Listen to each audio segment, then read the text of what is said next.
All right, ladies and gentlemen, MrSotko here. Welcome back to the channel. Got a whole bunch of good crypto news stuff for you today. And the first thing that I want to talk about is crypto founder faces 10 years in prison over millions of dollars in exit scam without paying any taxes. And that's Oyster Pearl. Sure, you guys probably remember Oyster Pearl, the exit scam coin that was actually somewhat popular for a little while, and then all of a sudden, poof, it just went away.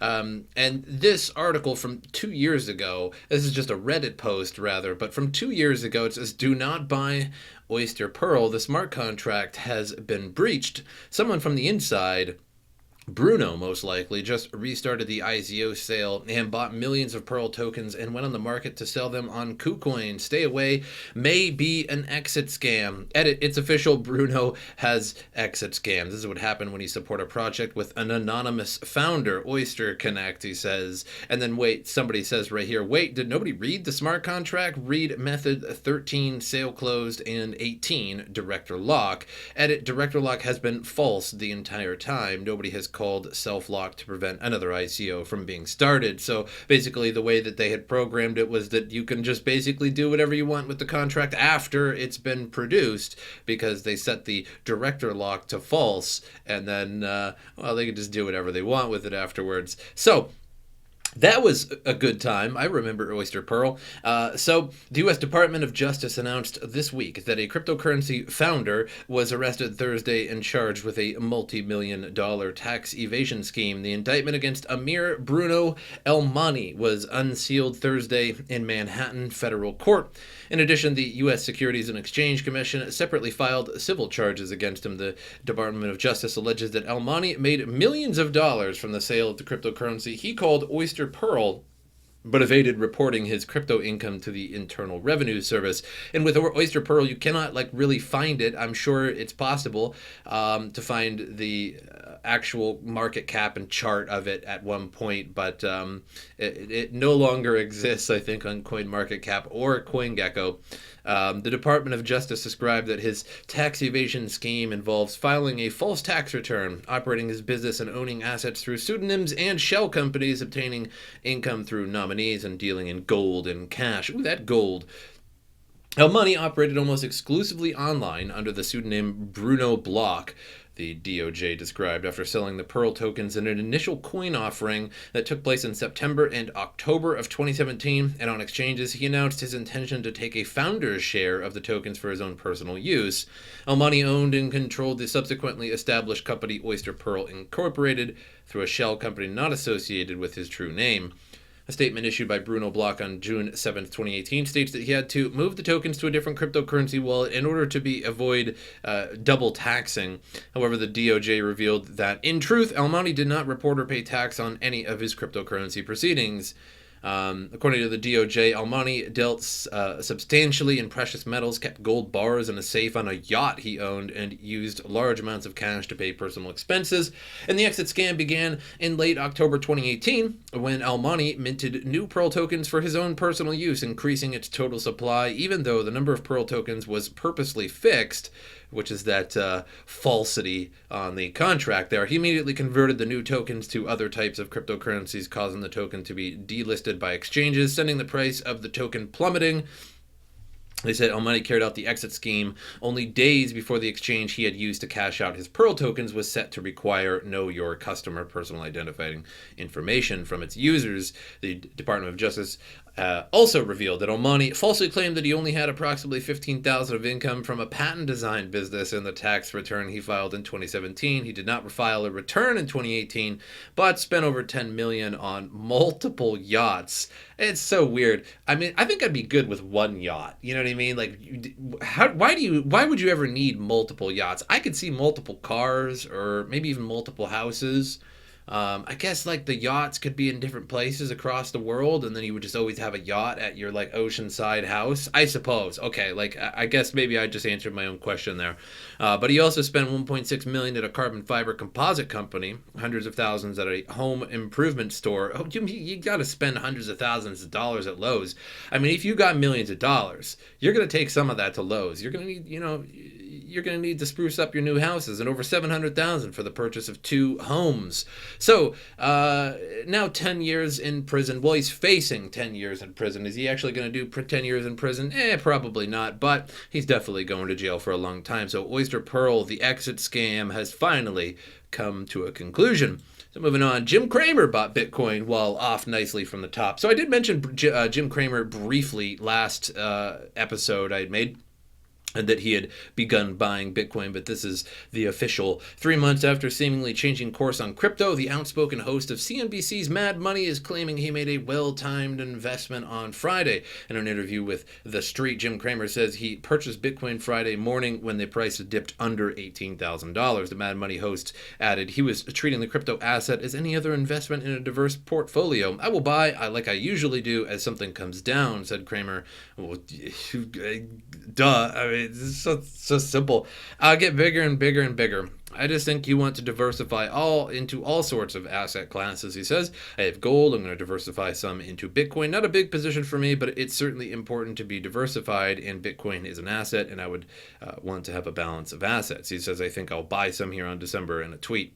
And on the 11th, Cramer said he believed the price of Bitcoin might come down again, given its volatile history. However, he personally saw the 17,000s, the price when he claimed to purchase more Bitcoin, as a decent level. And I'll agree with that. I suppose it's a decent level, considering it's at 19,000 now. But it's really... he bought it below 18,000, so I wonder where he actually probably bought that. So 11th or 12th here, what are we looking at? So, just like basically yesterday or so. So, I mean, at the lowest, he got it at 17.8 or 6 or so, maybe 17.7. So he's up like $1,000, maybe $1,200 in terms of Bitcoin. So good for you, Jim Cramer, I guess. But it's not like the best buy ever. Maybe if like you had bought Bitcoin when everybody told you to buy Bitcoin like years ago, you'd be really ecstatic about your price. But hey, can't blame him. I mean, especially if you're day trading, and he sold at this price and bought in at 17.8, 17.7, and then resold here again. Hey, you're doing pretty good. But basically, the CNB host was an outspoken Bitcoin critic prior to 2017 boom, saying that the asset was going to run out of steam. However, since being a guest on Bitcoin bull Anthony Pompliano's podcast in September, Cramer has said he might invest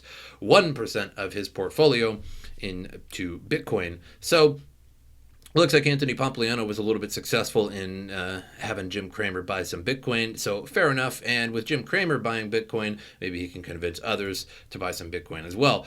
Moving on, XRP's price recovers from crash that followed huge airdrop. So yesterday's video, I was talking about XRP, I think in the later half of the video, and I was talking about how the flare airdrop had occurred on the 12th, and that today, the 13th, would probably be pretty grim for XRP, considering that a lot of people are going to be selling off. And it did sell off a little bit. I always like to say that I hope I'm wrong about that sort of thing, and it looks like I was wrong about that sort of thing, and that's a good thing to be wrong about. So yeah, it dipped on the 12th there, 48 cents or so, like something like 48 cents, went up to 52, went back down, and is now back up to 51 cents. So it looks like XRP actually held on for a little while. Another big day for the crypto market in the past 24 hours. Bitcoin and Ethereum up 4.7%, XRP up just 1%, putting an end to yesterday's swift crash. So there was a swift, I wouldn't even call that a swift crash from like what it was like maybe 60 cents, I think at the high there for a little while, so, and then down to like 40 some. Yeah. So it looks like we were up to like maybe, I guess you could call that 71 or so in earlier November.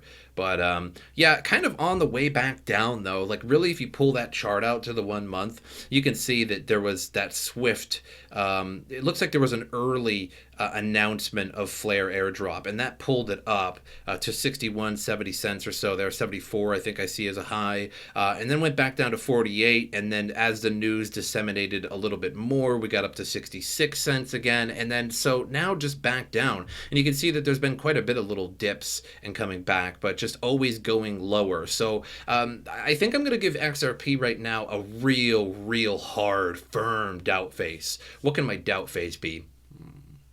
So, like, let me take my glasses off. Hold on. Let me get into character here. I don't know. Is that good enough? Maybe I'll get my good side. I don't know. That's going to be my XRP doubt phase for now. So if you are investing in XRP right now, or you did buy in recently, just watch your portfolio. I mean, everybody should be watching their portfolio in terms of like the price going up and down, and maybe you should sell, maybe you should buy, a type thing. But I don't know, XRP. It's looking not so good. However, I hope it goes up. I mean, I'm not like trying to FUD its price down, considering I never really buy XRP. But I don't know. I'm going to give it another one. Okay, moving on to different news here. Bitcoin never gets hacked. Crypto players respond to the U.S. Treasury breach. So the U.S. Treasury breach happened today. So the U.S. Treasury literally got hacked today. Crypto players were quick to respond to the news that hackers breached the U.S. Treasury Department, according to a report from Reuters. I think I said that as report, like I'm from like Boston or something. I'm like, yeah, Pak the Khan, Harvard, yeah, and I'll make a report on it. I'm just kidding. I love you guys. From Reuters, a sophisticated hacking group backed by a foreign government, reportedly Russia. Oh, God. It's always Russia. It's just always their scapegoat. I mean, maybe it is, maybe it isn't, but, like, it's just always Russia. It's just anything bad happens, it's Russia, right? Like, vaccines, oh, it's Russia. Like, Trump, oh, it's Russia, right? Like, Obama, Russia. Like, why not, right? You know what I mean? Like, you stub your toe on your chair, like, walking through your house, like, Russia. According to 3 people familiar with the investigation, was able to breach the U.S. Treasury Department as well as the National Telecommunications and Information Administration with the Department of Commerce. The incident happened less than a month after Donald Trump fired the Department of Homeland Security Cyber Security Chief Chris Krebs. Well, that's a long title. So, Chris Krebs, you were keeping it safe, but I guess that was the wrong person to fire, right? However, Reuters stated that the hackers had been monitoring staff emails run on Microsoft Office 365 for months. So maybe he was pretty bad.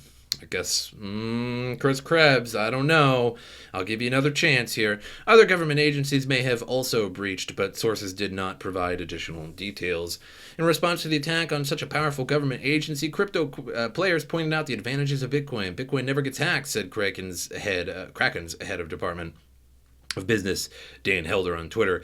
Anthony Pompliano echoed Held's sentiment, saying Bitcoin has never been hacked, although individual people have been hacked, but that's sort of like giving it away. You know what I'm saying? Like, that's not the same thing.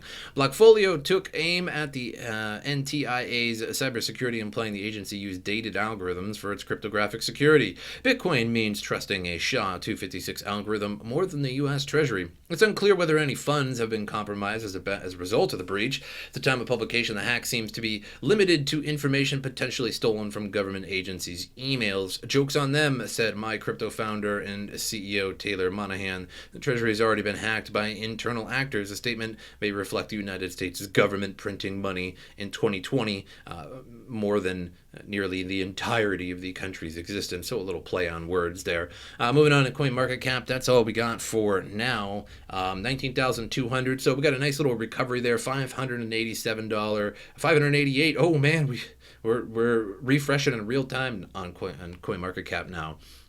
So innovative, CoinMarketCap.